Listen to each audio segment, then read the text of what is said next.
Hello, this is Gabe Cymbalista with Cymbalistic Cynicism. Before I bring our guest in, I just would like to remind everybody that we have shows throughout the week. On Monday, we have Generation Movie with JW and Rich at 10 p.m. Eastern Standard Time. We have Loud and Nerdy on Tuesdays at 9 p.m. Eastern Standard Time. And we have Untrained and Unscripted with Ryan and Joe on Thursdays bi-weekly. Anyway, let me bring in our guest, Charles Edwin Powell. How are you, Charles? I'm good, man. It's great to see you again, Gabe. Good to see you Thanks too. for having me. Of course. So I'm going to get this out of the way. Well, first, let me just bring in some comments. I owe you money. Is that what it is? He says, hi, Joe. Hi, Joe. Yeah. And JW says Generation Movies at 9 p.m. My bad, JW. My apologies. Okay. Welcome. And JW says, welcome to Network Charles. JW is another one of our co-hosts. So I'm going to bring, just because this is one of my favorite sequels in horror movie history, I'm going to start with this. The Exorcist III. Okay. And you know, since the day we met over a year ago, I always brought it up to you. That was like the first movie I brought up to you. Tell us a little bit about playing the Gemini Killer in that project, in that film. Yeah, that was as you and I have discussed in the past, it was one of the most bizarre experiences I think I've ever had as an actor. And just to take you back a little bit, I had just moved to LA, and I'd only been in LA for maybe 4 months, maybe 5, maybe 6, somewhere in that world. And I was, doing the waiting gigs, and I got in the agent and got the audition. And so my agent called me up and said, hey, they're interested in using a union person to be a stand-in. Are you interested? I said, how long is the gig? She said, 4 weeks. I said, I'm in. So she said, but you have to audition for it. I said, okay, it's fine. So I went to the casting office, which is right across the street from the studios. And while I was there, they handed me a sheet of paper with a monologue on it. Already, I'm thinking, I don't know any stand-ins that are learning dialogue at this point. But no one's telling me what it's for. Like, there's nothing other than dialogue written on the page. There's nothing there. So she said, follow me. So we walk out the door, walk across the street, walk into the studio. And I'm trying to learn this thing as I'm walking across the street. And as soon as we get to the door, they ring the bell. And I look up, and the first person I see standing there is George C. Scott. And he's got a gun in his hand. And I'm thinking, I know who that is because my dad's favorite movie is Patton. So I know him, but I don't know what I'm doing here. So they yell, cut. Eddie takes me over to the green room. She said, somebody will be in here in a minute. So just continue to go over the dialogue. I went over the dialogue. This gentleman walks in. Hi, how are you? Thank you for coming in. Can you read that for me? Okay, thank you. Can you read it again a little slower? Okay, thank you. He leaves the room. That's about how long it took. Don't have any idea who this is. They ring the bell. We walk back out. As we're walking back across the street, I said, what is this for? And she said, well, if you are approved, if you get the job, we'll let you know. So by the time I got home, my agent already called. So you didn't know what it was? I still didn't know. Wow. So I started talking to my agent. She said, well, apparently there's doing a reshoot of Exorcist III because there was no exorcism in the original cut. And I said, okay. And she said, so what did you do? What happened? So I explained to her what happened. And she said, well, yeah, that gentleman that you met was probably Bill Blatty. That's who that was. And I kind of went, oh, I think had I known that, I would have been, fawning over this. I mean, because back then we didn't have the phones with the pictures. All we had was like People magazine. So everybody knew the names, but nobody really knew what anybody looked like, back then. I mean, there was no Google. No. You could just look up a person's image. But it was just the most bizarre. So anyway, they ended up hiring me. And so when I got hired, I went to the special effects makeup thing, and they put me in a live cast. And as it was explained to me by the effects guys, he said, you're going to be playing. I'm going to bring up a photo, by the way. Oh, yeah. Okay. There you go. That's you, right? That's Mike Smithson right there. Yeah. Mike and I are still blood brothers to this day. One of the best things that ever happened doing that film was, becoming friends with that guy. He's an amazingly talented dude right there. but you pull up his resume, he's a who's who of makeup. Mhm.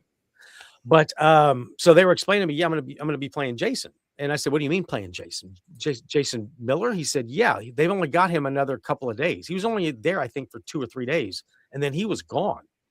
They needed another 3.5 weeks of shooting with him. So I don't really know more than that at that point. And so we get into the makeup trailer at the, butt crack of dawn, and nobody's there for like 3 hours. We're doing the makeup. People start streaming it. And then we start working these incredibly long days with the makeup. And I got to sit in with Jason the first couple of days. He was very kind with his time. He kind of understood what I was doing. And so I sat in and I talked to him a little bit. I got to watch some of his mannerisms. I got to watch some of the dailies of how he handled himself in the scene. And then I got to meet Nicole Williamson, who to me was crazy because he was always Merlin, the magician from Excalibur, because as soon as he starts to speak, that voice just comes out of him, Yeah. But so that's how I spent the next 3.5 weeks. And it was a very strange vibe. I don't know how to explain it, but it was the air was thick every day we were there. I'll put it to you that way. Well, I actually wanted to ask, because I know you play the Gemini. You weren't the only person playing the Gemini. There were several people. There was Brad Dourif. From what I understood, the person that I think really had it the worst was Brad Dourif. Yeah, because I think he had to come in and redo all of his stuff. Really? And that, I mean, he was phenomenal in the movie. I don't know which cut is. I don't know if it's in the director's cut or what, but I'm a huge fan of Brad Dourif anyway. Mm-hmm. But no, I think he had to go back and redo everything. So when you see the final cut, any close-ups, you'll see a lot of screamers on Jason, right? Like these really tight shots. Mm-hmm. Outside of that, anything in a 2-shot is going to be me and Nicole. So Okay. you'll see a lot of action between the both of us, and then they'll cut to Jason, and then they'll cut to me doing the dialogue in the 2-shot. But they did it so seamlessly that up until, well, I guess Heather Buckley called and did an interview with me a few years back for the Blu-ray. Up until that time, no one even knew about this story. And to be honest with you, I'd kind of forgotten about it. And then Heather said, no, there's a lot of people that are interested in this movie. And, after going to the conventions and meeting the people that just come up, I could sit there and talk to them all day long. They just absolutely love this film. Yeah. No, I think it's one of the greatest supernatural horror murder thrillers combination in the entire genre. I actually have a few questions and statements from the audience. JW says, what was George C. like? Is George C. Scott like on set? The man was larger than life. Yes. I can tell you that I did not have an opportunity to work with him. When I was there, I think my first day on set, which was the AD walking me through to the green room to basically audition for this, which was George C. Scott's last day. So by the time I actually got on set, I didn't really get a chance to meet him. Most of my work was done in and around Mr. Blatty, Jason Miller, and Nicole Williamson. Okay. And then the makeup guys. I mean, the makeup guys were constantly there, doing the makeup. So what Joe says, those contact lenses don't look very comfortable. No, they weren't. Actually, the contact lenses weren't bad. It was the fire. If you go back and watch the scene where the fire and the snakes start coming up, they were real snakes. And they were real. Yeah, it was real fire. Right yeah, here. they were real. They had a Cobra Wrangler there. Really? And a lot of that stuff, there was actually glass panels in between us and some of this stuff. But I'm in a straitjacket and my feet are shackled to the floor. I'm not going anywhere until they break for lunch. And even then, it was questionable. But what happened was, as soon as I got into that straitjacket, there were probably 2 or 3 days where they had maybe 13 or 14 snakes that they had in this box. They would just dump on top of my head and yell action. And these things would just be crawling, just so long as they didn't strangle me, which they had somebody back behind me. But so long as they didn't get around my neck, what am I going to do? Well, actually, what are you going to do? I have a question, because there was a shot. Was this you, or was this when they did this scene with the lights? That's a great question. I don't know what that is. That might, but I think this might have been a different scene. I think this might Well, have no, been when George Scott was in it. Jason's in the cell. Like, it's either me or somebody's sitting right there, and if somebody's sitting there, that's supposed to be your character on okay, that then side. so it's either gonna, you know what? If those are sparks and flames, I got to believe that's probably not Jason. Okay. You know, I mean, I don't know, but I'm just sort of rationalizing that. Yeah. If there's something going on, it's probably not him. Yeah. Hold on one second. JW says Jason Miller was a legend from my hometown in Scranton. Did you maybe get to meet his son Jason Patrick? No, I did not. No, I did not. But I know that Jason worked with a bunch of buddies of mine in was it Terrifier 3? Yeah. Wasn't he with the Fuzz Boys and Damien? Yeah.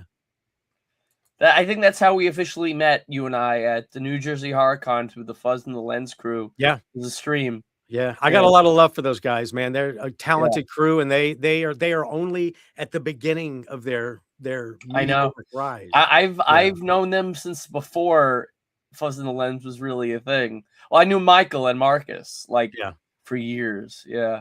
That's a dangerous combination at night. Anybody who knows them would say that. Yeah. But it's a fun danger. Joe says, on average, how long were you in the makeup chair?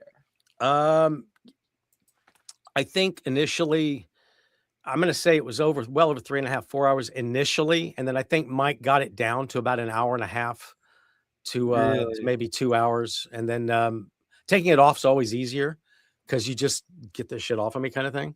But even that was a process. You know, you couldn't pull it because we worked around those flame bars so much that after about a week and a half, it was really starting to mess with my skin. And you're using that alcohol to get it off and the alcohol to put it on. And you know, the latex held up great.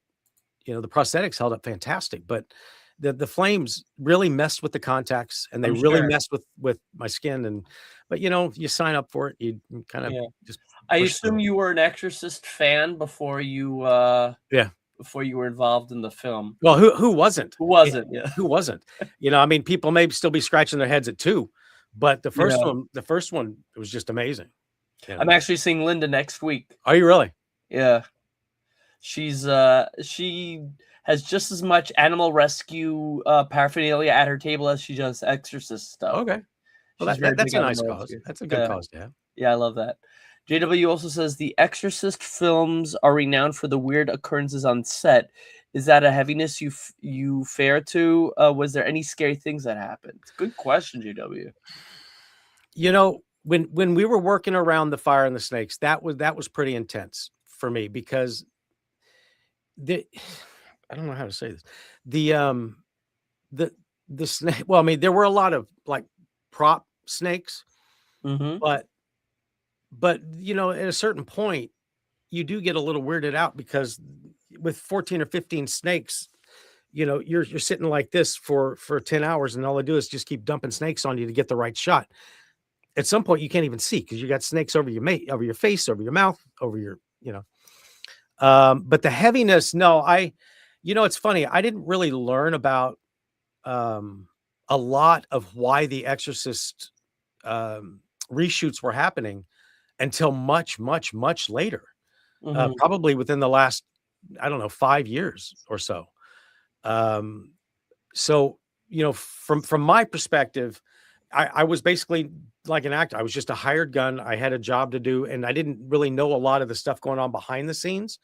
But I think, you know, from what I've heard and from what I've read and from the documentaries I've seen, you know, I think there were mixed emotions, especially coming from Mr. Blatty that shooting the reshoot. I think he wanted to stay maybe truer to the book, or you know, I'm not sure, but I think whatever they did, it's legacy. You know, I can't really speak to anything weird happening because the only thing I could see were through the 2 holes in the contacts, and that's really bad. But I think the heaviness really came from the fact that I don't really know how many people really wanted to be there, you know, to redo it, because again, I'm only learning this in hindsight. I didn't experience it in real time. But it's only because of the documentaries I've seen, and I knew that I was there. I got to check Right? out those documentaries because they sound very interesting. Yeah, Well, no, it is, and I learned a I'm gonna lot. reach out to you to find out what they're called because I'm really curious. It was bizarre to me because I'm sitting there watching it going, yeah, I remember this, but I had no idea this was happening. Like Yeah. I had no clue. And there's no reason I should have known. I wasn't, that wasn't part of my circle, You know, the Exorcist III just something about like it is a legacy sequel. Mhm. It may not be a Linda Blair Reagan sequel, but it is the Father Karras Right. sequel. Yeah. And I love how it could be a legacy sequel while like stemming away from the typical exorcism and exorcist concept of like this girl or this kid or this just needs a regular exorcism, like, because you realize by the end of the Exorcist 3, spoilers to anybody who here hasn't seen it, which I know most of you have, 40 years later. yeah, the one who really takes down, the Gemini killer is George C. Scott, the old friend of Father Karras, as opposed to the exorcist himself. Right. So it's almost like interesting, like passing the torch via telling like he sacrificed himself to save Reagan, and then he asked his friend to sacrifice him again to stop the killing. This is very interesting. My friend Catherine wants to says, can I say hi to Charles Edward Powell? Hi, Catherine. She was at Long Island Horror Con. She was right. She was one of the girls there. Yeah, we're connected on social media now. Yeah. Sid says they're extremely talented, the Fuzz Boys. Yes, love the Fuzz Boys. Love them. Joe, good. Oh, Joe says good point. Like he says, sounds like an episode of Fear Factor with this thing. That was my first job outside of waiting tables at Jerry's Deli. That was my first gig as an actor, if you want to call it, because they were looking for a union actor. Had I not been a part of the union, I wouldn't have been able to do it. So yeah, that was I wasn't going to really complain a whole lot, even though the list was getting longer and longer and longer of what I probably could have, but But that's amazing that how you got that role. Yeah, as your first role. It was very first. Yeah, that was a blessing, and that was a blessing. It was one of the first few auditions because I hadn't had my agent that long, and I think she probably even approached me as the new guy in the agency, like, "Hey, we got this thing. You want to do it?" Because everybody else maybe was telling her no, but I was just like, "Sure, 3 weeks, I'll take it, absolutely." Swallow. What did I know? Ken says or asks, are you anxious to see the newest remake with Scarlett Johansson or Diane Lane, or like any of the other redos? I always am very apprehensive with redos or remakes. I would like to see if they're going down this path, I wouldn't mind seeing something original, because I think we're starting to see some of that consolidation happening with TV series. People aren't really making a whole lot of series right now, episodics, like they use sitcoms, if you will. Yeah. And films that are being in the vault of these studios are being remade and remixed. And I think people are desperate for something new. And I hope that there's something organic will come from this. I'm never going to have anything negative to say if somebody wants to create something, even if it's a remake, because it's so hard to get it off the ground anyway. So, kudos to them for doing it. Especially when they do their own thing with it. I'd like to see it go in a different I'd like to see it go in a direction. I don't want to see a TV series about the Titanic, because we kind of all know where that's headed, right? Get on the boat and go a different direction. That's why Breaking Bad was so revolutionary. I love so it. Unpredictable. He was amazing. Yeah, the cast was fantastic. Yeah, cast was fantastic, and it draws you in. Yeah. I actually have a question about, you mentioned they had you read for the movie before you knew what it was. May I ask what part you read? It was the monologue. It was the monologue. Yeah, it was killer. Oh boy, what was it? It was something. I think he ends it with, have I helped you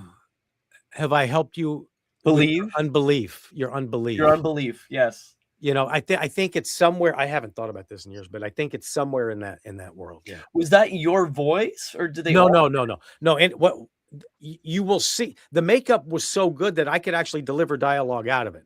So Okay. Nicole and I would just run through this stuff over and over and over, and they'd be so far back that you would, and in the way they lit it, you wouldn't really even know it wasn't Jason, because once he's established, who's thinking it's not him, Yeah. right?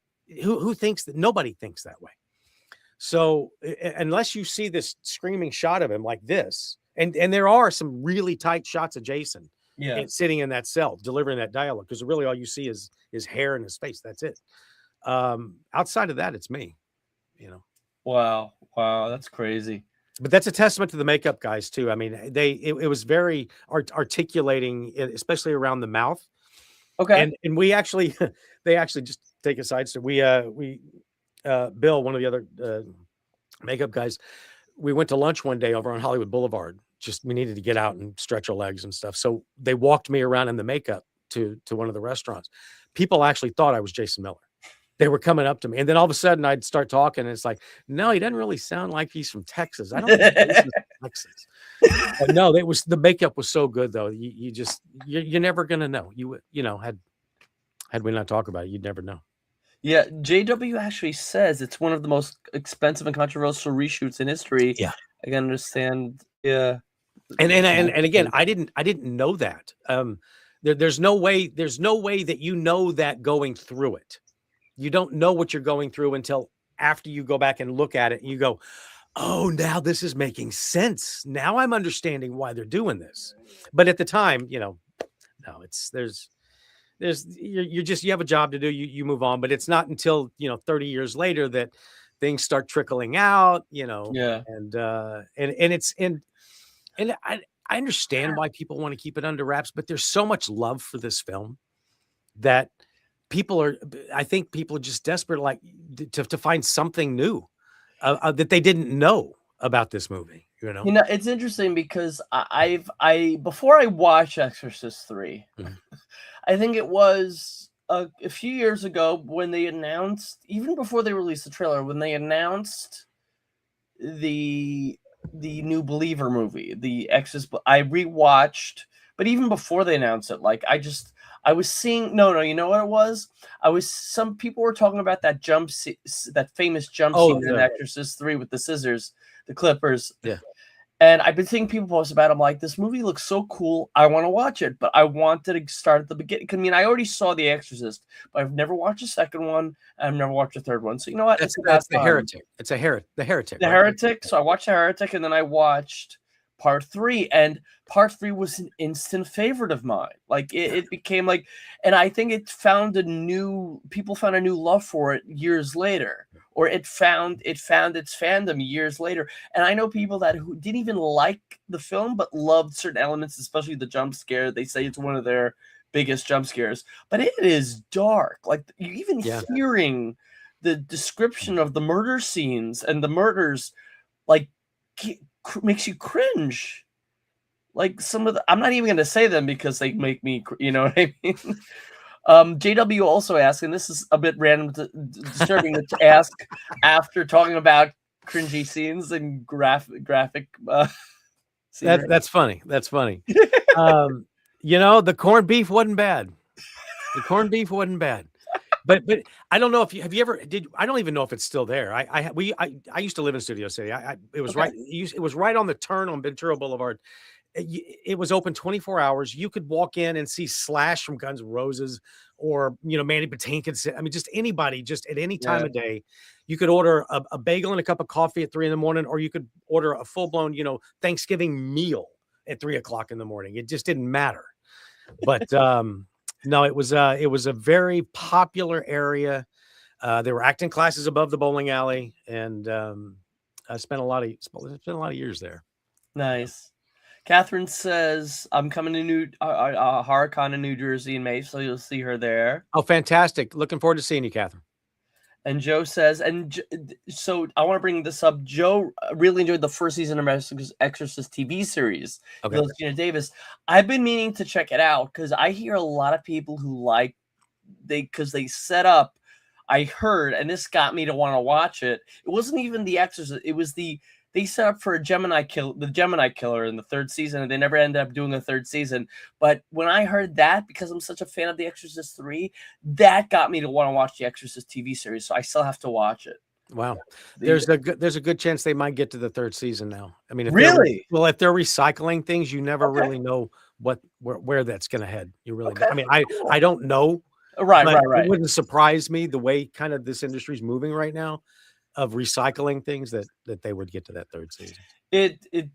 I wouldn't be surprised, because like my favorite TV show, Hannibal, they're trying to do a 4th season for the last like 10 years, and they still haven't written it off as a possibility. JW says, is there an original script for a TV show or movie that you've read that you would love to see made? I'd like to see Firefly come back. I was a fan of that for a while. Were they still teased? They just recently teased that. Yeah, I saw that. Was that April Fool's joke? I don't remember. I don't know. I think it was before April Fool's.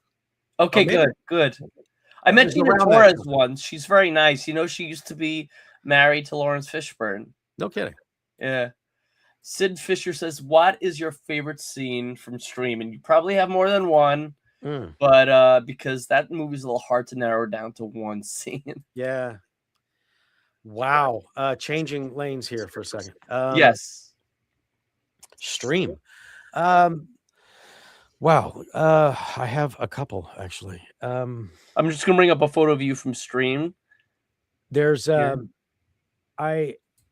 I can say generally across the board, working with Wes was an absolute pleasure, because a kid that age that's able to improv like on the spot blew me away. Just most of the stuff that we were just kind of BSing back and forth, telling knock jokes and dad jokes, just horrible stuff, and it ends up in the movie. But it's perfect. He was by your side when I first met you. Was he? A New Jersey Horror Con. He's a great kid. He's got a beautiful future. Very intelligent, sweet. Yeah, kid. he really is. My favorite scene. I did enjoy. It's weird, but it's that last scene was one of my favorite scenes. That was an just mention spoilers if you haven't seen. I'm not. Well, I mean, I'm not going to say too much. I'll let you say whatever. Yeah, I just want to say spoilers. If you haven't seen Scream, mute the your speakers. But the day with Jeffrey, just working with him is fantastic. Yeah. Anyway, his energy is just incredible. But yeah, that was a very intense day. And then, I mean, on a lot of levels, not just physically, but emotionally as well, for various reasons. But yeah, I would probably start with that one. And then I enjoyed having my ass kicked by Mark. I was waiting for that. That was fun. We spent about, I think, 6 to 7 hours in the ceiling. Can you tell that story? Up and down, up and down, up and down. There was, I just want to mention, there was a scene where our friend Mark Haynes was like throwing Charles to the ceiling. But I want you to tell the story behind filming that scene. Well, yeah, it was as it was explained to me. Bobby, our stunt guy, he goes, "Yeah, would you be willing to, or are you interested in doing this stunt?" And I said, "Well, what is it?" And he told me what the gag was, and it's them pulling me up or being thrown through the ceiling with ropes and whatever else, harnesses. So I said, "Yeah, sure." And he said, "Yeah, it shouldn't take too long. Maybe just 2 or 3 hours." And then you jump cut to like 8 hours later, and we're still being thrown up into the ceiling. But I think I actually sweated out around 11 pounds that day, being strapped into that girdle all day long. But no, Mark really should hit the gym. He's starting to look a little. No, I'm joking, Mark. If you're watching, I'm joking. I'll send it to Mark after in case he missed it. Yeah, no, he's such a nice. He's a gentle giant. He is. That's a great way to put it. Yeah, he's so soft spoken too, unless he's throwing you through the ceiling kind of thing. I just wonder about, like, it is an all-star like a great cast. Like, I love the cast. Like, this isn't. Oh no, this is Screamboat. My bad. I realize I'm bringing up the wrong. I had a slip. I'm trying to get it off, and it's stuck. We'll get there. But yeah, Mark's amazing. Sid also says here, Mark is amazing. Mark's good dude. Mark's great. Yeah. I actually met him where he was attending a con, not as a guest, but as a fan. Like, just that's where we initially met. JW says animated Firefly show is on its way between the end of the show and the Serenity of the movie. Animated. That's interesting. So you could always, I mean, you have a voice, so you could really do. Do you do voice acting? Yeah, I do. Well, this is not a regular. Yeah, this. Yeah. Yeah. Oh, right. You said you don't bring that out for I pull out the Sennheiser for my special friends. Thank you, man.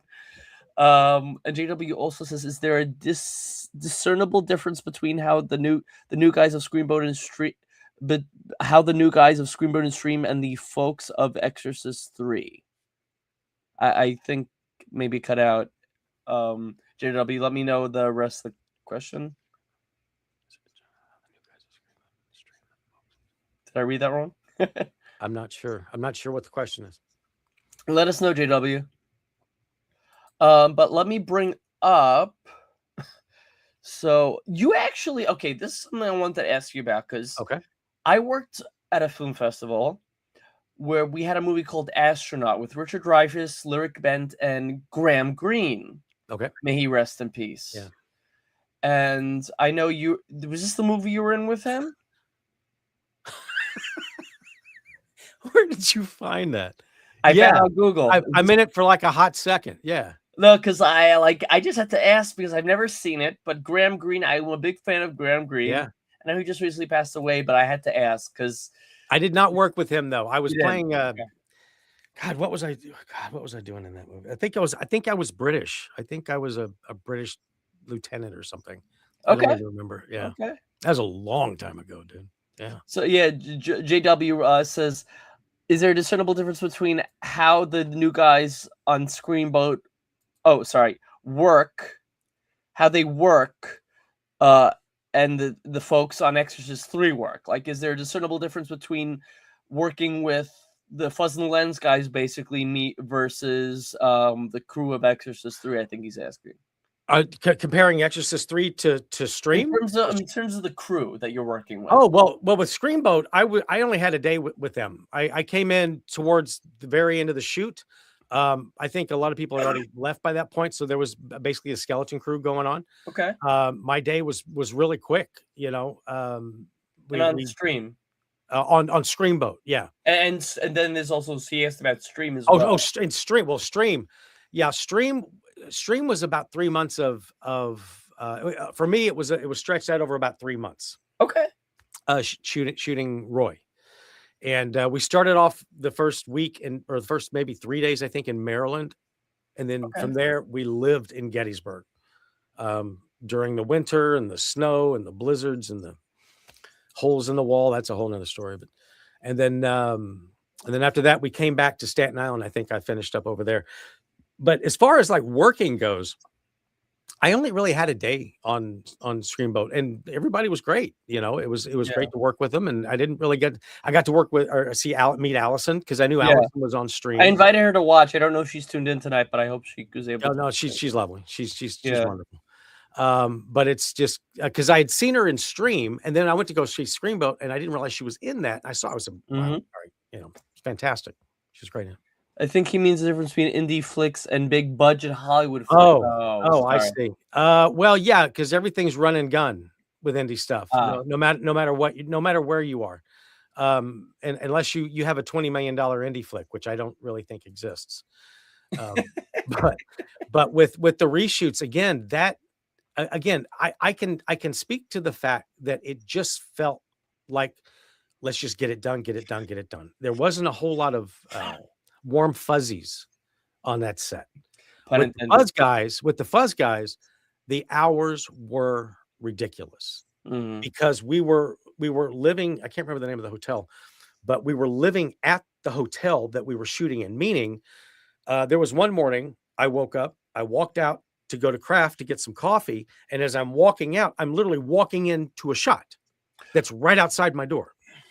So the hotel basically told us we're allowed to have this half of the hotel. Just don't scare these people that are like the real normal people that are in this part of the hotel. But we could do really whatever we wanted to here. I mean, that gives for someone to give you carte blanche in a hotel like that, forget it. I was gonna say that's ridiculous. Ridiculous. I hope they got business because as a result. I really I'm sure people have stopped in. Yeah, if I lived near there, I would totally go. I just want I hope that answered your question. I think it did, but he'll let us know if it didn't. I just want to go over the cast of Screamboat. Sure. I mean, I actually, you were there when I went to see this movie with Steven and Marcus. Mm-hmm. And I love how they have like the Day of the Dead cast. They got Jesse Cove in there. They got David Howard Thornton, and I know you got to work with David also on Stream. On Stream, yeah, and he's great. I love him. And what was I gonna say was, I like to call you one of my favorite Final Dads. I think was what we call you, Final Dad. One of the Final Dads. I saw that floating around on social media, I think a little about half a year ago or so. And I just, what the hell is this? I've never seen this. No, but on Screamboat, I got to work with Rumi and the kid that played my son, and he's just absolutely wonderful. Turns out we have mutual friends. Who knew? But great kid. And I love this shot of you guys on set. I met finally last summer, and then I hung out with her for a weekend in October, and she was really cool. Yeah, she's great. She's doing really well too. Yeah, she's great, and now she's with Michael in the new Scary movie. Mm-hmm. Hold on 1 second. That was a fun day too. Sid says, "I love Marcus. He's such a cool dude." I sent this Marcus's way. I hope he could tune in. Is Marcus texting Sid to say that? Well, I'll find out. I'll let you know later. Craft services are important. Take care of your crafts and yeah, exactly. What was your favorite on a shoot? On a shoot? Any shoot, I guess. Joe means. I'll leave it up. I had an opportunity to work in New Zealand on a back then they were called Movies of the Week. And it was with Richard Chamberlain. No, it was Zurich. Sorry, it was in Zurich. And the craft service that they put out really looked like it belonged to a restaurant, because they would literally walk out with like things of wine and just put them on the table and say, "Here you go." It's like, yeah, but it's 11:30. Okay, all right, whatever. But no, I will say the craft service, anytime I've ever worked, craft service is very important. If I can get a cup of coffee, I'm pretty happy.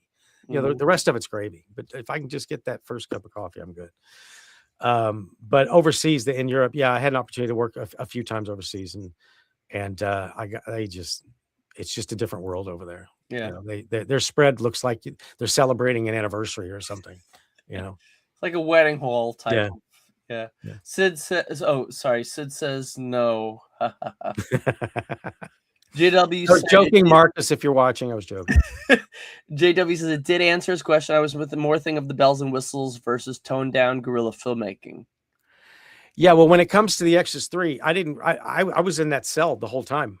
So if there was anything else going on, I wasn't a part of it.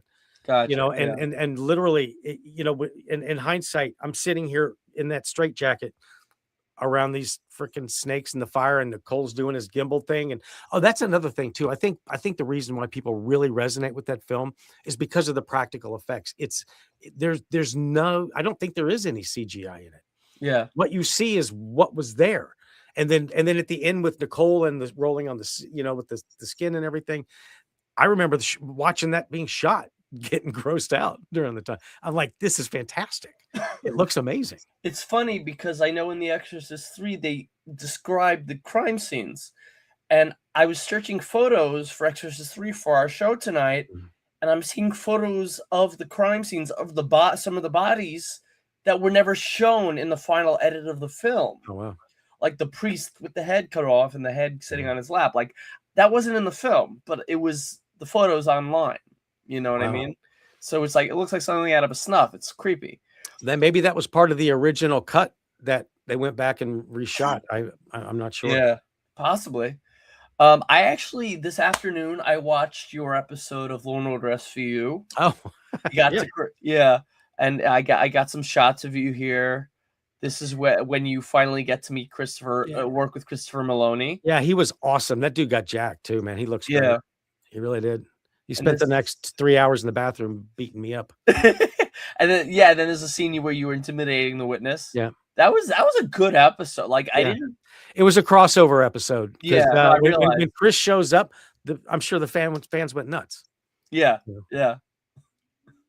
What's it called? And there's a movie that I have to see, but I for some reason I need, in order to get a digital streaming of it, I have to get a subscription to MGM, but I want to see it. You did a movie with Nev Campbell called Lost Junction. Yeah. Which is really, and and I met her before. She's a sweetheart. Yeah. It was with Nev Campbell, Billy Burke, and Jake Busey. Yes. And all three of those guys, we hung out afterwards, at night, and they were just wonderful individuals. They were just very cool people. They were who you would want them to be if you met them. That's the best way to put it. That's what that I like, because I heard that about Betty White. She was just as amazing in real life as you'd think, if not more so. The way you'd think she would be, So actually there's a movie I want to see. I mean, I've seen it years ago. Probably I think it was, I forgot where it was. It might have been on the Sci-Fi Channel. Back when Sci-Fi was on, like, the regular cable, and Sci-Fi would show a movie every day, a different horror movie. But this movie called Screamers. Yeah. Yeah. And I didn't know who you were back then, but now I got to rewatch it because I know you. Yeah, that was with Peter Weller. Yeah. Yes. He was at conventions I went to, but I never met him. But I'm a huge fan of the RoboCop movies. Yeah, he's a very intelligent man. Yeah, and he took that approach with the character in this film and just really kind of took it up a notch of where I think it was originally written, because it was a short story called Second Variety by Dan O'Banion that kind of motivated this script to be rewritten. And from it's my understanding, and I could be wrong, but it's my understanding that Arnold Schwarzenegger had optioned this sort of right after Total Recall or Total Recall 2 or something. And I think he might have been interested in shooting this, but then that option ran out and somebody else bought it. And instead of shooting it in the desert, we ended up shooting it in these it's some kind of concrete pit in Canada. So a lot of that was artificial, like weather. They were mats, actually. They were actually hand drawn mats. That was back when people did matte paintings, But I thought that looked fantastic, Yeah, it looked like a other like an alternate like a different planet's version of The Thing. Okay. But like, because the whole, in terms of like this thing that infects people, becomes like robots, these screamers, and tries to get back to the population to do its thing. Right. They start sort of repopulating and evolving on their own. Yeah. So I really want, hold on a second. Ken says film Screamers in my neck of the woods in the gravel quarry. That's the word I was looking for, the gravel quarry. I couldn't come up with it, but yeah, that was that wasn't Toronto. It was Montreal. We shot some of that and it was freaking cold, dude. The wardrobe looked fantastic. It did nothing to keep you warm. And there was snow. I mean, you could imagine. Anyway. Yeah. And then we shot that. And then we went to where the baseball team that used to be there, the Montreal Expos, they played in a stadium. I can't remember the name of the stadium, but if you look at the outside of the stadium, it looks like something out of Star Trek. It's the most unusual looking stadium. And we shot a lot of the blood and guts, the screamer stuff up in the top of that stadium. Wow. Yeah. You know what that makes me think of? I once filmed at several of the Ivy League schools in the course of like 3 days, and some of the dorm buildings look like something out of a Tim Burton set. Like the jagged, like that it's hanging. It's like, it looks like the building's hanging over something, but there's nothing there. It looks like something out of a Tim Burton set. Yeah. JW says, Charles, folks probably don't know that you directed an animated Christmas film. What was that like? See, I didn't know that. Yeah, that was a voice gig, and I think my kids were even involved with that. That's going back a ways too. I was asked to be involved, and then I believe it was who did that voice was producing it. I think if it's the same one I'm thinking of. And then I actually got my kids involved, and they played a couple of characters in it. And by directing me, and I was directing my kids in their performances, as if it was almost like one of these old time radio programs that you would listen to, fireside chat. That's what I'm looking for. It was kind of like that, and it was a very sweet story. It really was. And I thought the kids did a great job. They had a nice write up in the article in the paper. So it was nice. Yeah. JW says Screamers is a great movie. Expos played at Olympic Stadium. Olympic Stadium, yes. And I missed the Expos. That was a fun team to watch. Yeah. The Olympic Stadium. That's the name of that. Joe Ridgely says, I have to revisit Screamers. There's a sequel too, no? I heard there was a sequel. I don't know if it's a sequel or a prequel.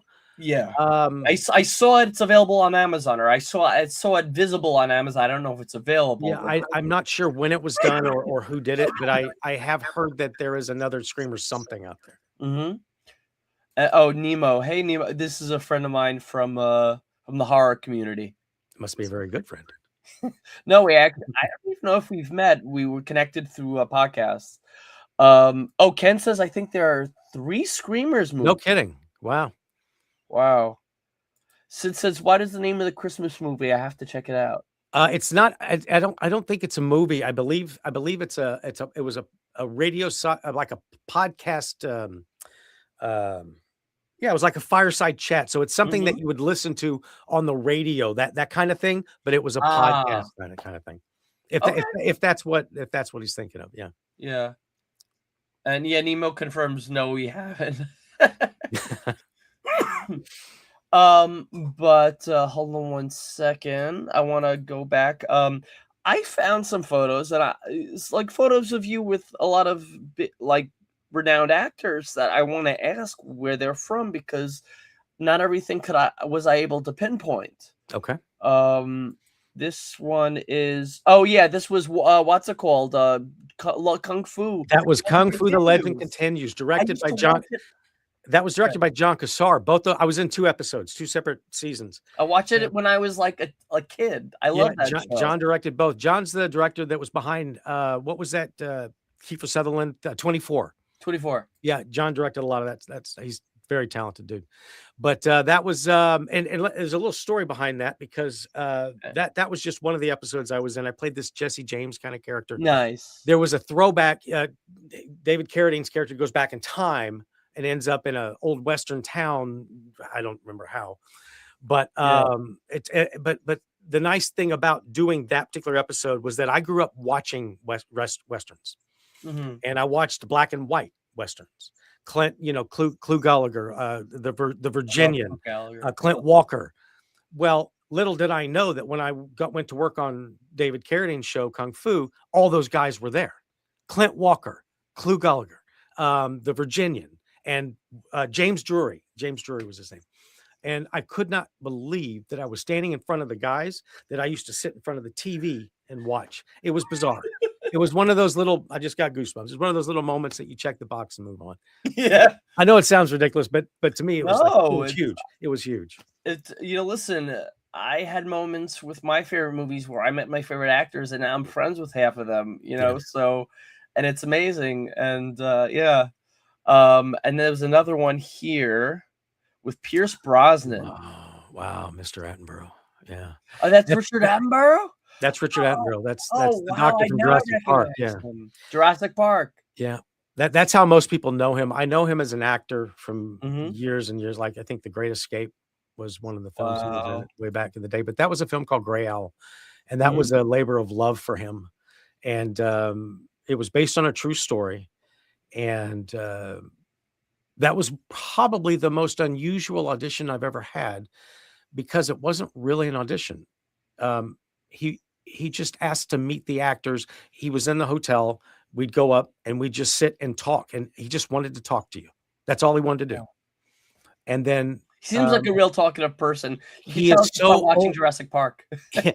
He's very old school. I don't know that they make them like him anymore. Yeah. But I do remember working with Pierce one time in the vehicle, because it was a period piece. and I wasn't getting one of the beats right with the camera or something.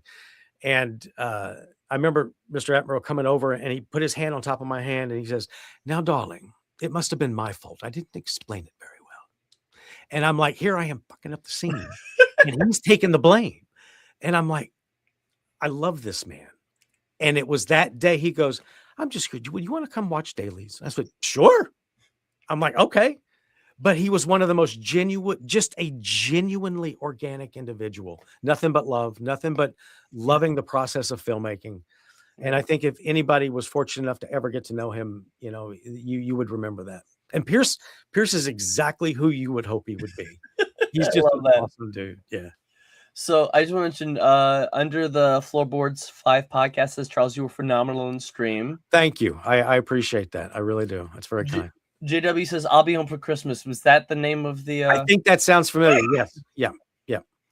If the website is still up, you can probably hear it. Okay. I haven't checked it out in quite a while, but yeah. I'll definitely check it out to see if I could find it. Ken says, the Village People Cowboy. I would like to know where you're going with that. GW says, I hope Gabe has a pic with you and Lassie. And I don't. Were you in a? I worked in a. God, man, we're going.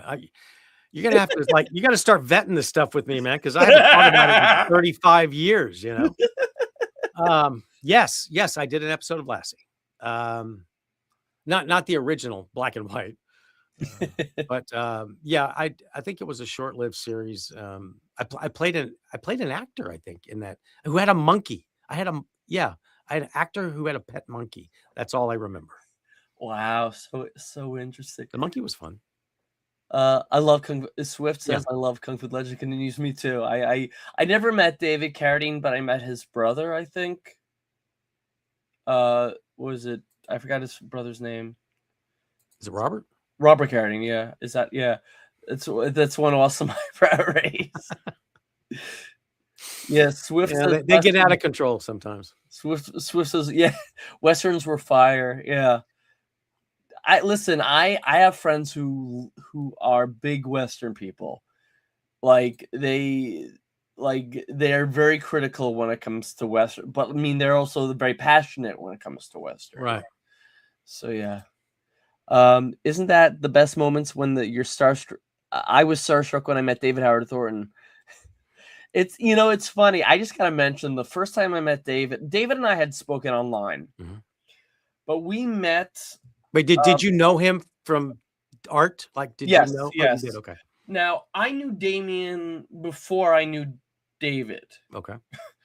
I met Damien a month before I met David, but Damien and I and Lauren clicked like that. And then a month later, I come downstairs in a hotel where I slept. I missed the Malcolm McDowell, whatever, Clockwork Orange screening. And I walk into the hotel cafe, and there's Damien, David, and Howard, and David Howard Thornton and Kane Hodder all sitting at a table. Damien comes over, gives me a big hug. David and I just meets for the first time. And every time I see David, just nonchalant, and we're just cracking puns to each other. And he's another one of those guys that you would never know what his on-screen persona is if you're sitting there talking to him. He's like Mark. He's just not a real loud guy and just a very pleasant individual to be around, Yeah, absolutely. Under the Floorboards 5 podcast says, do you have a favorite scene partner through your travels? I have to say my wife. Otherwise she'll kill me. I love that. She's a sweetheart. I've met her a couple of times. She's a trooper. Occasionally she'll come out to these conventions with me, Yeah. Well, I also saw her at the film festival. Yeah. Back in December. Yeah. JW says, sorry, Charles, we do our research and have the most organic responses on our network. It's true. Can I tell you something? I brought up stuff to people that they forgot they did. Yeah. No, that's fine. It's funny though, because I've learned a lot about The Exorcist III, even though I was there. Because there are things that like I said, just conversations that were just not part of my world for 30 something years. Yeah. And then all of a sudden the Blu-ray comes out and the phone's like, hello, did this really happen? It's like, yeah. And I feel like that alone got you a lot of work in general. Like, just I would say the conventions for sure. Yeah. yeah, that too. Because and again, I could go to the conventions and talk to people all day long. You Yeah. know, Oh, I know. you You and and I'll I sit would and chat talk, out and the the line will storm just like all weekend. the line will keep getting longer and longer and longer, and you and I are just kind of Yeah, and I have to like sorry, I I'll gotta go. catch up with you later because I don't want to hold up the line. Yeah. And JW says, Charles, do you have a favorite Western film? Can you narrow it down to one, or can you not? I Do you have, like, a can, top I three? can, I can, and I'm going to be a homer by doing this. Okay. Okay. The very first on camera speaking role in a film that I got was a film called Cheyenne Warrior. It was a Western, and it was a Roger Corman Western. Really? He was responsible for putting me in front of the camera. My wife in that film was Kelly Preston. God rest her soul. She was she was just an insanely sweet lady. And then that's where I met Clint Howard. Yes. And Clint's awesome. Clint actually Like gave me he he gave me a few pieces of advice on set because I was a little on the nervous side. And to this day, I remember him being there, and I'm very grateful for that. And then Dan Haggerty, who had his own show back in the day called Grizzly Adams. I mean, I'm going way back, but yeah, that was my first. So that's my first answer. I'm going to say Cheyenne Ward because that film really kind of helped me move forward and with my resume and working and stuff like that. You appreciate it as you enjoy it as watching it too, not just being in it. Yeah, I mean budgets could always be bigger. Yeah, but I think it was a good storyline. And Pato Hoffman played the Indian warrior sort of chief. I think he was a chief. I can't remember, but Pato was amazing. He was one of the most organic actors that I would watch at that time. Mm-hmm. And he just made it look effortless. He's good. He was a good guy. Very, very good guy. I don't know what happened to him, but yeah. But as far as a Western goes, I like The Unforgiven. A big fan of that. I do like, but see, here's the problem. If I go down that rabbit hole, I'm going to be changing my mind a lot. That's why I said I never have one favorite of anything. No, I don't. It's kind of like music. I grew up listening to all kinds of music growing up. I mean, I'm from Texas, so country and Western had to be part of it, right? But I also listened to grunge, and I also listened to NWA back in the day. I listened to songs. I didn't really follow bands, but I would listen to music, and just kind of take a little bit here and there, and that just made sense to me. I mean, there are songs I love that I don't even know who wrote them. Or forget which artist wrote them. I just enjoy the song. Right. Then again, I was raised on classical music and the Beatles before I was into modern music. Yeah, I think if I wasn't an actor, I'd probably be a closet musician for sure. My brother's actually a musician. Yeah. Really? Yeah. He sang with Cave for a long time in Florida. He's a lead singer. But then he and his family moved to Hawaii, and so now he's the front man for a band called the 1201, which is out of Kona, Hawaii. Do you play any? Sorry. Do you play any instruments? I used to play harmonica back in the day. Really? Yeah. I have a friend who plays harmonica. Yeah. And I did musical theater. I did musical theater growing up, so being on stage performing really wasn't that foreign to me. Gotcha. Nice. Nemo says my grandpa loved Westerns. Mm-hmm.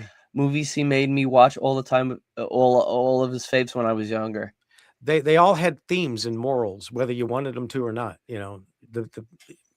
And you didn't know it at the time. You don't know it till you're older. But yeah, no, I got a soft spot for Westerns. It actually makes me think of MASH. Because I love MASH. I couldn't appreciate MASH when my mother watched it as a kid, but when I got older, I could appreciate it more. Yeah. No, I love the dialogue, the writing on that. It was really, really good. I'm actually seeing Jamie Farr next week at his last Chiller convention signing ever. In the dress or out of the dress? Good question, but I doubt he's going to be in the dress. I've been dying to meet him for years. Loretta Swit I met a month before she passed away last year. She was a sweetheart. Yeah, I bet. Yeah. Ken says, he says, Ken says you are here in front of some of the most knowledgeable people for films, so you're gonna have a lot of surprise questions. Nemo says I was forced to watch Mad. I wouldn't. I mean, I could never consider myself forced to watch something I don't want to watch. No. I mean, I can never consider myself unhappy being forced to watch something I want to watch. I guess. Sid said I used to play percussion in high school. Interesting. Nemo says I still turn the channel every time it comes on. Childhood trauma. Somebody needs a hug. We should all have such trauma. That should be the worst of it. She says, Yeah. I'd rather watch I Love Lucy. There you go.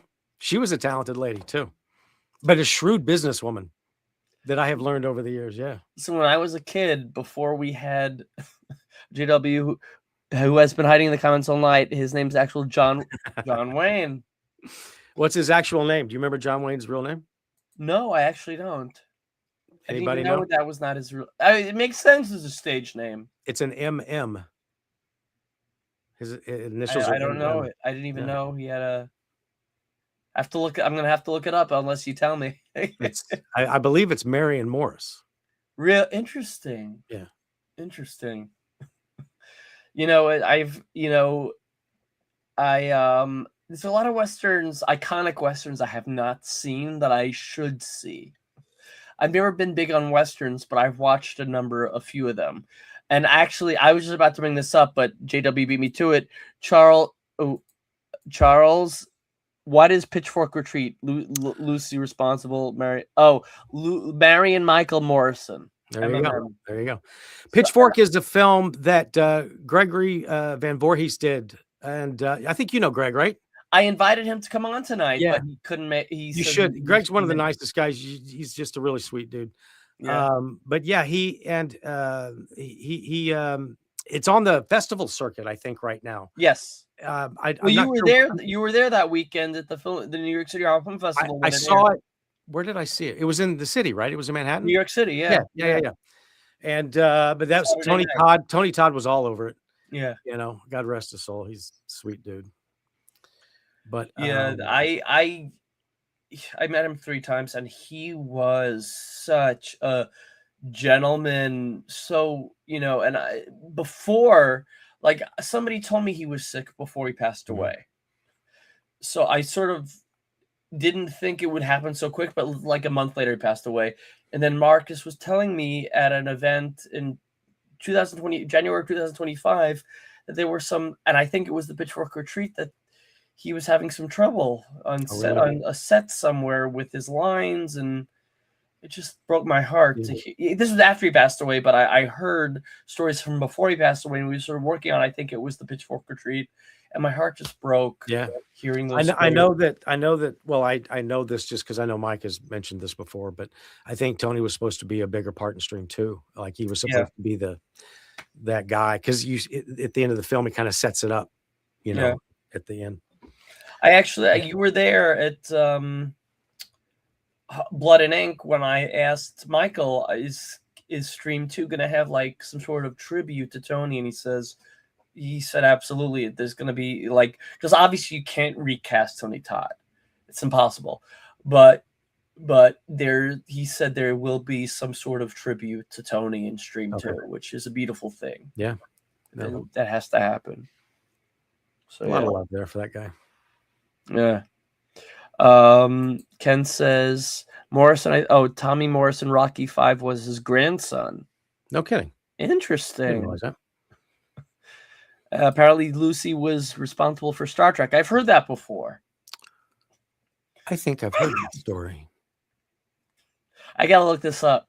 Yeah, no, I think I've heard this. Yeah, I think all the studios passed on it or something, and she did it at Desi Lou Studios or something. Well, there's also that story that Robert Englund is the reason Mark Hamill got the role of Luke Skywalker, because Robert Englund audition and he didn't get the role, but my buddy Mark Hamill, you should have him audition, and he becomes Luke Skywalker. So that's why I heard that story a few times. I think Mr. Englund did just fine.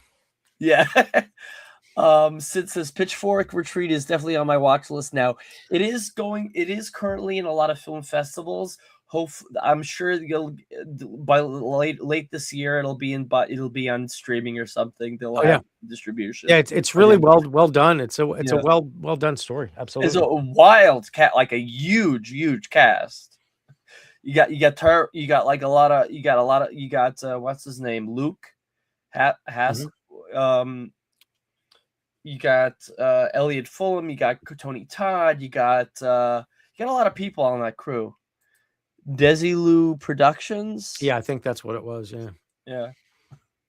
I mean, I was there for the screening, and it was a dark but powerful film. Very, I didn't get to see the whole thing. I actually was at the beginning and the end because I was working the event doing the photos, so I didn't get to see the whole film. But I would definitely rewatch it in full when I can. So yeah. Hold on 1 second. And there's this movie that I wanted to ask you about because also a lot of iconic names with like Affliction with Jake Busey and Sissy Spacek and a number of other people who like the cast blew me away. What was your role in this film? That I got to work with Paul Schrader. And really? yeah, he directed that movie. And to call him intense would be an understatement, much like calling Nick Nolte would be a dramatic mistake. There is a scene in Affliction, which I think Nick should have won the Academy Award that year anyway. He was amazing. I think James Coburn ended up winning Best Supporting Actor in that film. But Mary Beth Hurt, Willem Dafoe, it was an all-star cast. It's a very dark film. But there's a scene in there where Nick's supposed to come into this little office and kind of be mad and quit his job. So we block it a few times, and then when it's time to yell action, Nick comes in times 1,000 his energy. Desks start getting turned over. Chairs are flying through the room. None of this was rehearsed, but Paul's letting it go. And Nick is just purple, and he's just being him, right? So I'm supposed to stand. Paul told me, when Nick does all this, just stand in the doorway and watch it and eat your donut kind of thing, right? Well, Nick just went on and on and on and on and on. And I just felt like I needed to be a part of this because Jim, who was playing the other actor there, across from Holmes, I just felt like Jim needed help with Nick. His character needed help. So I put myself in the scene. And as I'm coming in, Nick roundhouse with his fist, and you hear it in the scene. Wow. Well, there's a split second where Nick looks back at me, and I know what he's thinking. What the fuck are you doing there? Because I was not supposed to be there. But Paul didn't yell cut. Nobody stopped. We let the scene play out, and they kept it in the movie. They actually kept it in the film. Really? But yeah, because the blood goes away, but the memories last forever. That kind of thing, right? But it was but if you go back and watch that scene where Nick just goes nuts when he hits me, I'm not supposed to be there. But it was a choice that I made, and thank God it worked out. Otherwise, they could have fired me on the spot, I think. Yeah. Joe Ridley says William Catt mentioned in one of our interviews he was Mark Hamill's college roommate. Bill auditioned as well. Great American hero, right? It's such a small world. I swear to God, it is such a small world. What's it called? I just have to go back to George C. Scott. Okay. I know you didn't get to work with him much, but he's been in some movies that I have not seen that I really should watch just for his performance alone, because his performance in The Exorcist III had some of the greatest monologue, like at least one of the greatest monologues I've ever seen in my life. When he's like, "I believe in you," like that whole, it was great. And that's one of the most rewatchable horror movies I feel. And if it's on TV, I will sit there and I will watch it from whatever part it's up to. The Exorcist III. I don't know. It's a movie that has infinite rewatch value for me. I remember one of the first films I ever have memories of with my parents in this old, vacation-looking station wagon from Chevy Chase's movie was going to see Patton in a drive-in. And my father was a Marine, like to the day he died, and he was a huge Patton, fan. But he would talk about him like he was in the room with us, Yeah. sometimes. It's But that wild. movie had such a profound effect on my dad, but who, especially for the military, I'm sure it did. But Your father didn't work with Patton, did he? no. My father was part of the Vietnam conflict. Yeah, So, okay. yeah. Gotcha. That was his generation. He's not the only one. My best friend's father is a rabbi, and oddly enough, his favorite film of all time is Patton. Yeah. Yeah, it has legs. Yeah. And he does a fantastic, and he gives another brilliant speech in that one right in front of the flag. Yeah. It's interesting. I discuss Exorcist III with an editor and filmmaking friend of mine who I've known for 20 years. We talk about how the script is very anti-Catholic. There's a lot of underlying messages and things hidden in the dialogue I think it's this is a lot like the discussion about between the two priests. Sorry, George C. Scott and the priest at the beginning about God. There's a lot of interesting underlying meaning and messages in the dialogue between, and also I love the funny dialogue between George C. Scott and the priest at the beginning, because it never ceases to make me laugh, because that's how I talk to my friends. It's like, we could go off yourself part, yeah, here's a good guy, like some stuff like that. So yeah, but there's something about the dialogue in Exorcist 3 that just so good. It's just so good. I think to me, you can watch Exorcist 3 and not be lost. Yeah. I think it's like watching Rogue One and Star Wars, where it's such a great bridge movie that you don't really have to know what happens next or what happens before. Yeah. You can just go and watch Rogue One and go, that was a good movie. They actually say that about the new Resident Evil movie coming out, because fans are always like, oh, they redoing this again, they're remaking it again, are they going to be true to the games? And Zach Krieger said it's going to be true to the games, the fans are going to love it, he feels, and you don't even have to be a fan of the games to follow the story, yet it's set in the same inner universe as the games. So that's got to be good writing. I mean, I assume that he apparently played all the games in depth to prepare to make the movie. So kudos to him. Yeah, not even just prepare; he grew up on them, but he played them in very very deep. He grew up. Yeah. So yeah. Sorry, I'm losing my footing. What? Remember Pong? Boop. Oh my God. That's what I remember playing. Nemo says, my dad hated Rogue One. I loved it. Loved it. Saw it in theaters, and he was so mad when he left. Why? Why? I don't know. I have a cousin who didn't like it, and I have another friend who didn't like it. I don't understand anybody who doesn't like Rogue One. I just don't understand that. I think it has one of the greatest Vader sequences of all time, and that was a reshoot too. Yeah, I feel like Rogue One was a bridge movie. I mean, that's probably why it holds its own. Yeah. Do you know that scene with Darth Vader was a reshoot? That hallway scene, that was also a reshoot. He said, because everyone dies. Well, I mean, it made sense if you know how A New Hope starts. So there's not any, there wasn't any mention of them later on in the chronology, But I hear that. But Charles, I want to end with, where can everybody find you online, follow you, social media? Well, it's Charles Edwin Powell, Instagram, Facebook, Tinder. No, wait, no, I can't. JDate. I'm just kidding. Yeah. Okay, great. And I look forward to our next hangout, next encounter.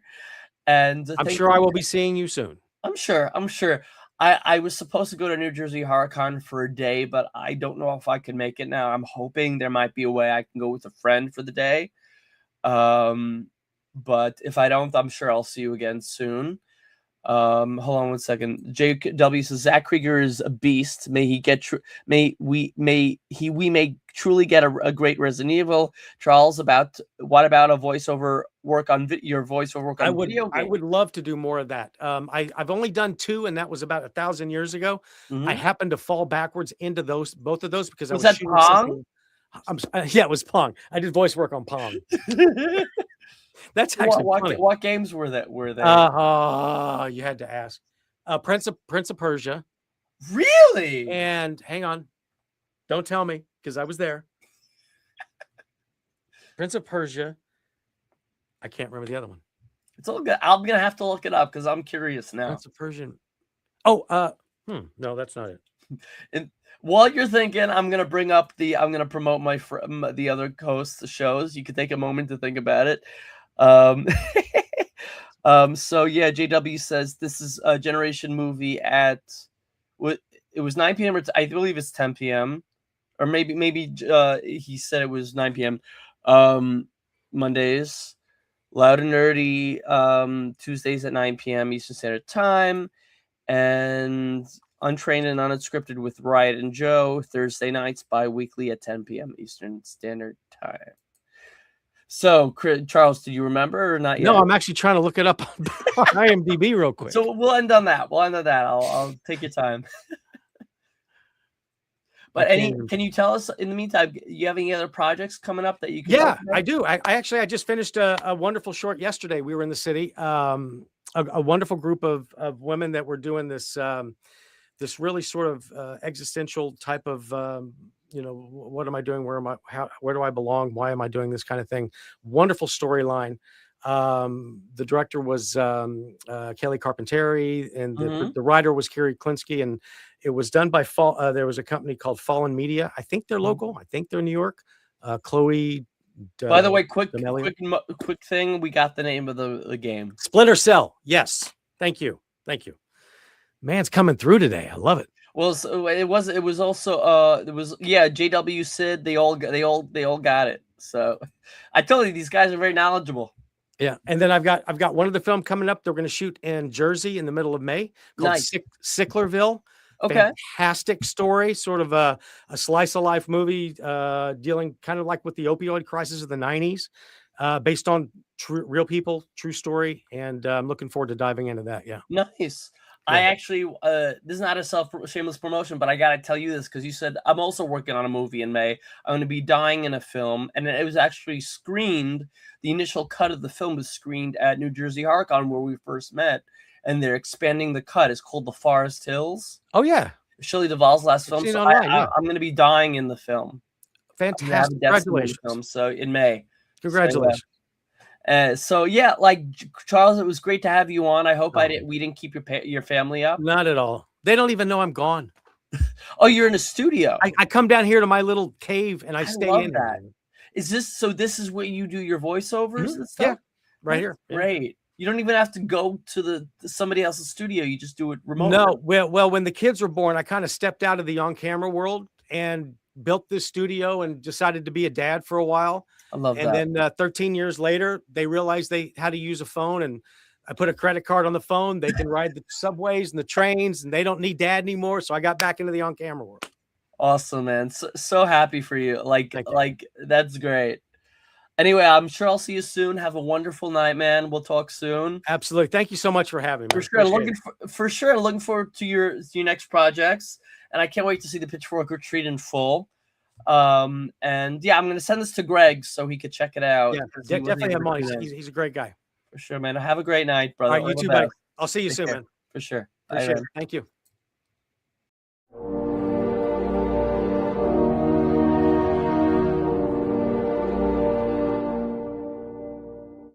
너 babes to get Lucky self we on the net 심지어 팍하고 catch the same flow Rap right and joke Untrained, unscripted Untrained, unscripted